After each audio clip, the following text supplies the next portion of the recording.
So I was very surprising to notice that a lot of the questions that I get is college students wanting to seduce the college professor. I got so many questions last week about that I didn't know it was like this. I didn't know so many women were crushing on their professors. Now, this video is about how to seduce your college professor, not how to seduce your fucking teacher. Now, when I mean teacher, I mean high school teachers. Alright? You know what I'm talking about. You know, if you're a teenager and you're trying to seduce your teacher, don't fucking even try to ask me how to do that, because you just fucking with people's lives. You know, if you're 17, 16, you're trying to get your teacher, you're just being so fucking stupid and fucking selfish. So don't try that, alright? Anyways, so today I'm going to show you how to seduce your professors. Now, again, I was surprised that women are so attracted to professors. It's not my thing, you know. One second, I gotta close this ad. Wait. How to become a college professor. Oh shit, my bad. I didn't expect you guys to see that. I'm not looking to be a professor. Once I find this out, you know, it's just a coincidence. But I'm just kidding around. But let's get started. The way that we're going to be doing this is through using the hot and cold contrast in order to stand out. Because when you're trying to seduce a professor, you gotta really stand out. You know, you have to stand out, because if you're just one of the many students, he's not gonna notice you. So that's how we're gonna be using that tactic in order to make this happen. But this is more specific. Okay, so the first step is stand out. How do you stand out? For the most part, if you're a good student, you're not gonna stand out. Now, what do I mean by good student? I'm not talking about getting the grades. I'm talking about your behavior in class. Now, please keep in mind, this depends on the teacher. Like, if you do this and this means that you're gonna get lower grades, don't try it. You know, I don't recommend you doing that. But if you really want him and you just fucking want that guy, you know, do this, because this is definitely gonna help. So, in order to stand out, it's not about doing good things. It's about annoying him. That's the first step. You gotta annoy him, and this is where the cold part comes into play. So, for example, annoying him. Professors hate when people are late. Be late. Sleep. Almost fall asleep in class. Irritate him. Show that you don't listen, and dress unassuming. Why? When you don't show that you listen, he's gonna fucking notice you. It's kind of like a sweater. If it's a white sweater and there's a stain, you're gonna notice the stain more than the whiteness itself. So that's how you want to stand out, by irritating him, but then dressing unassumingly, because I want you to surprise him when you see him during the what do you call it, the one-on-one time you guys have with professor. That's when you're going to change it up and have the Cinderella effect. But initially, when you're going into his class, do not dress sexy, okay? Just dress normal, all right? Don't dress normal. Dress normal. But once in a while, if you want to do this once in a while, dress in a very provocative way. But when you do that, sit in the front. When you dress in a provocative way, sit in the front and raise your hand often. But generally speaking, I want you to come looking normal, unassuming, but irritate him to the point where he says, I need to see you after class. Okay? That's what you want. Why? Because the students that annoy the teacher most are the students that could potentially provide the most pleasure, because they may say, he was a bad student, but I changed her. Right? So that's the first step. Annoy him. Get on his radar by being cold. Then, once you go to the office hours, I want you to have the Cinderella effect. What's the Cinderella effect? Is looking all bummy, but then looking magnificent. It's the contrast that makes guys, what the fuck? You know, change your look. Change your look in terms of from looking unassuming to fucking hot. You see, because it'll stir up desire, because it's a surprise. It's something that he didn't expect. You see, it's okay, and also, it'll reveal, like, I want you to surprise them, not just in your look, but in your character. Remember what I said? Act unassuming. Be quiet. Be the bad student. But when you're going into his class, when you're going to meet him one-on-one, be the one who's interested. Be the one that actually listens. So the point, he will say, I thought she wasn't listening. You see? So in a way, I want you to be the total opposite of how you're going to be in class with the one-on-one. You see? It's, in addition, the surprise of how you look, the physical, and how you act, and the fact that you actually pay attention despite not giving the look, is going to catch him off guard, because it's a surprise. You see? Other forms of surprise, again, other forms of surprise, like surprises, the surprise is what gets him, like, oh shit, like, you stand out. You don't just become part of the bunch. You see? In addition to that, dress flirtatiously when you go to his office hours. Like, wear a choker. Right? Like, wear a choker, wear red, have your hair messy, have your hair like fucked up, because when it's too nice, he doesn't. But when it's messy, it'll give off the sex look. the sex look. Because when you think of somebody who just has sex, how do they look like? Messy hair. You see?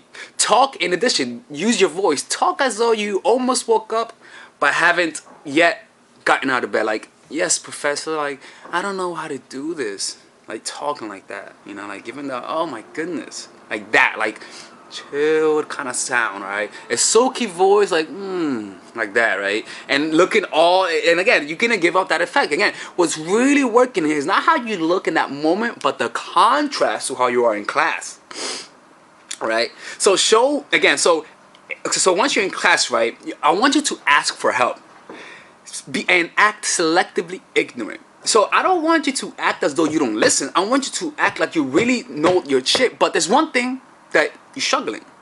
You see? And make sure that one thing that he's struggling is something that he will feel proud of if he sees you overcome it. So I want you to really, really downplay that one area, not the whole thing, because if it's a whole thing, then he's going to confirm what he believes about you, which is you don't listen. You see? So I want you to have one area that you feel weak in and have them be the one that makes him feel like, you know what, I helped her out because she really struggled. And say, nobody has ever helped me but you. You see? So make sure to do that because that's going to flatter him. Again, you want to show a real problem he's struggling with, and then return to him, thanking him because he helped you out. Right? So make sure to flatter him and tell him how much you love his class compared to other teachers. Because also, he's going to say, if she's late, if she's almost falling asleep, it means she's not interested in the class. See, again, when someone's not interested, okay, this is the thing, is that, for example, let's say that you're an athlete, right? People could praise you and you're gonna take their compliment, right? But the one person who's gonna praise you the most, that you're gonna appreciate the praise, is from the critic that criticizes you the most and you're trying to prove wrong. When people believe good things about you, you don't need to prove themselves. You don't need to prove yourself to them, right? But when someone thinks that you cannot make it, you're going to challenge them, and then when they praise you, you're going to do what? Value their praise more, even though they were the one who treated you the worst. So what I'm saying is that if you are just too much of a good student in class and you praise them, you're gonna look like a sucker. But when you're the bad student, but at the same time, when you go into his office hours, you actually express gratitude, you actually express that you like him and as a teacher, in addition to showing that you listen, in addition to showing that you're coming back with results as a result of the problem you were encountering, you're going to flatter him. But the only way for you to flatter him is to annoy him so that he can feel that contrast. You see? So then what I want you to do then is one day going into his office hours on a Friday, if you can, okay? And tell him that your email is not working. But in addition to that, when you go into his office hours on a Friday, tell him your email is not working, but you need help with a problem that you're going to be working over on the weekend. Ask him, Professor, what's the best way to get in touch with you? You see, like, I just need help on this weekend. My email's not working, but what's the best way to keep in touch with you? If he says you have social media, say you don't have social media.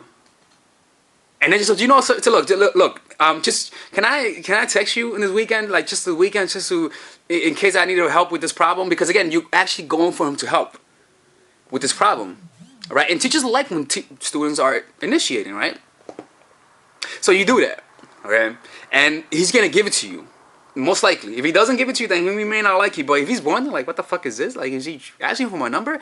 But he cannot say you're hitting on him because he cannot say that you're hitting on him because you're justifying the number. If you provide a justification, he's gonna give it to you.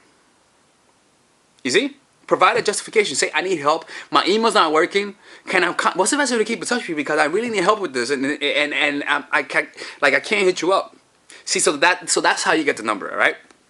So once you get the number, right?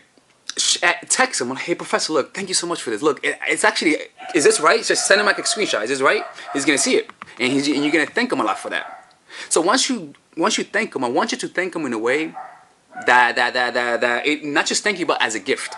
You see, give him a gift that represents what he's strong at, or give him a gift that helps an anxiety, a need, an insecurity. For example, most teachers want to feel like they're easily understood. Dime. Sí, yo ahora mismo. Most teachers want to be felt like they're understood. You see? So what you want to do is give him a gift. Give him a gift that represents his field. So how do you do this? Give him a gift like, I don't know, like laminate go to Rate My Professor if he has a good rating. Laminate his ratings, his best ratings, and laminate it and put it on a like in a photo thing and give it to him as a gift. Again, justify the gift. Say, I'm giving you this gift because of this. And because you were the student that provided the most annoyance, but at the same time the student that thanked them the most and fed his pride, that contrast is going to make you stand out for him. So you got to give him a gift that represents him. You see?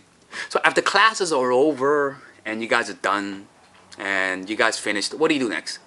After classes are over, just send him a text like, hey, thank you so much for the semester. I know I may seem like I didn't listen, but thank you. If you're ever around my neighborhood, let me know. I want to take let me know so we could talk about whatever. Like, just give him an excuse. It doesn't matter. If he likes you, as long as you give him a platonic excuse, he's gonna go.